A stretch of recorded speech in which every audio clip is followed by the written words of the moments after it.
नमस्कार दोस्तों, आप सभी का एक बार फिर से स्वागत है हमारे चैनल जतिन लाइफ स्टाइल में। आज मैं आपको रक्षाबंधन की बहुत ही सुंदर कहानी सुनाने जा रही हूँ। किसी गांव में एक लड़की अपने माता पिता के साथ रहती थी।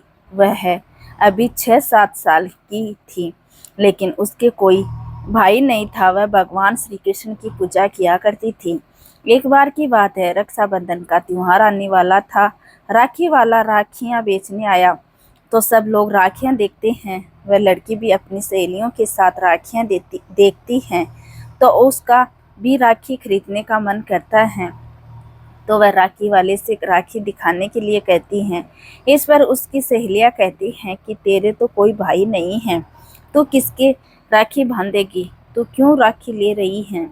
तुझे इसकी क्या ज़रूरत है? यह सुनकर उस लड़की को बहुत बुरा लगता है और वह रोने लगती है और अपनी माँ के पास जाती है और वहाँ रोने लगती है। माँ पूछती है, बेटा क्या हुआ? तब वह कहती है, माँ मैं किसकी किसके राखी बांधूं? मेरे तो कोई भाई नहीं है। मेरी सारी सहेलियां अपने अपने भाई की राखी बांधती है और वह मेरा मजाक बनाती हैं। तब उसकी माँ कहती हैं कि भगवान कृष्ण है तुम्हारे भाई, तुम उन्हीं की राखी बांधा करो। तब उसकी बेटी कहती है, सच माँ? माँ कहती है, हाँ बेटा। फिर वह एक सुंदर सी राखी खरीदने चली जाती हैं और राखी लाकर भगवान श्री कृष्ण को बांधती हैं।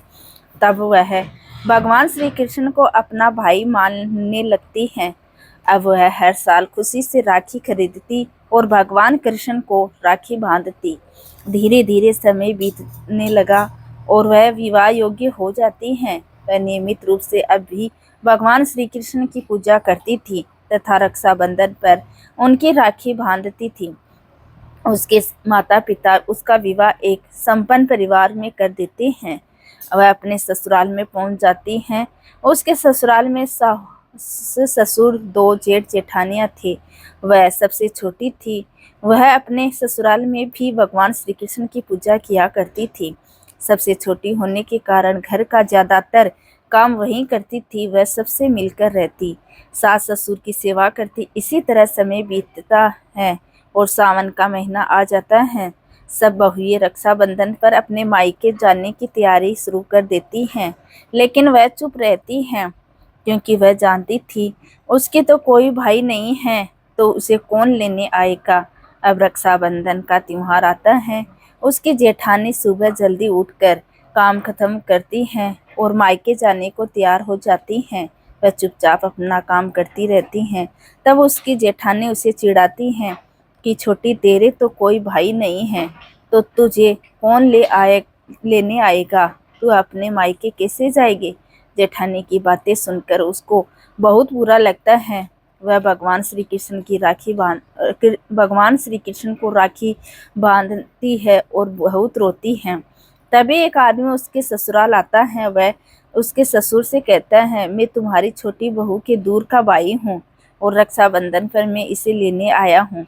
लेकिन उसकी सास कहती हैं कि इसके तो कोई भाई नहीं है, और अगर तुम इसके भाई हो तो इतने दिनों से कहाँ थे? तब वह कहता है, मैं इसके दूर का भाई हूँ और व्यापार करने परदेश गया था। अभी लौटा हूँ तो सोचा अपनी बहन को रक्षाबंधन पर घर ले आऊँगा। लड़की को भी बहुत आश्चर्य होता है, लेकिन वह उन सबको यकीन दिला देता है कि वह उसका भाई है। तो उसके घर वाले अपनी बहू को उसके भाई के साथ भेज देते हैं।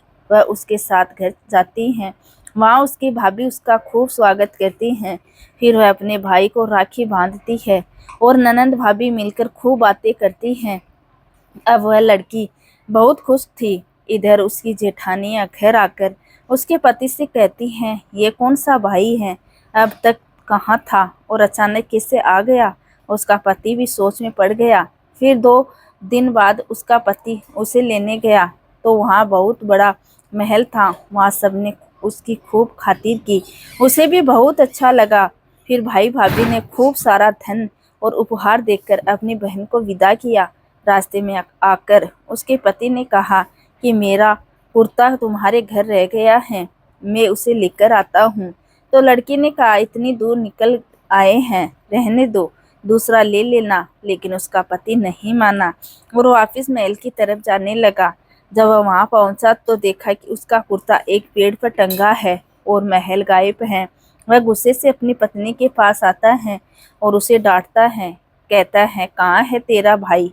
वहां ना महल है ना तेरा भाई, बता वह कौन है? तभी भगवान श्री कृष्ण वहां प्रकट होते हैं और कहते हैं, मैं ही हूँ इसका भाई। यह बचपन से मुझे ही राखी बांधती है, इसलिए मैं इसे रक्षाबंधन पर अपने घर लाया था। तब वह लड़की और उसका पति भगवान को प्रणाम करते हैं और उसका पति भगवान श्री कृष्ण से क्षमा मांगता है। भगवान श्री कृष्ण उसे क्षमा कर देते हैं और दोनों को आशीर्वाद देकर वहां से अंतर्ध्यान हो जाते हैं। फिर लड़की और उसका पति खुशी खुशी अपने घर वापस आ जाते हैं। लड़की की जेठानी इतना सारा धन देखकर आश्चर्य में पड़ जाती हैं। जय हो भगवान कृष्ण की। आपको ये कहानी कैसी लगी कमेंट करके ज़रूर बताएं और साथ ही साथ मेरे चैनल जतिन लाइफ स्टाइल को सब्सक्राइब करना ना भूलें। धन्यवाद दोस्तों।